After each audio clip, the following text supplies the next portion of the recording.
سبحان الله والحمد لله. میرا کام ہے آپ کی تربیت کرنا.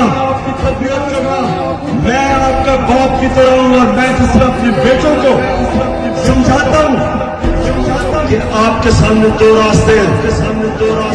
جب آپ نماز پڑھتے ہیں تو صرف اللہ سے آپ مانگتے ہیں وہ راستہ جس پہ اللہ نے لوگوں پہ نعمتیں بخشی.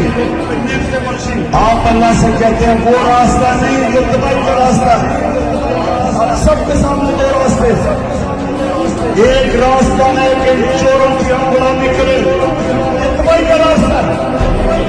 دوسرا راستہ کہ ہم اپنے نبی صلی اللہ علیہ وسلم کی سنت پر چلتے ہوئے رائے حق پہ کھڑے ہوں. امر بالمعروف جو قرآن میں اللہ میں حکم دیتا ہے کہ اچھائی کے ساتھ کھڑے ہو اور برائی کے خلاف جہاد کرو. والحمد لله لا إله إلا الله.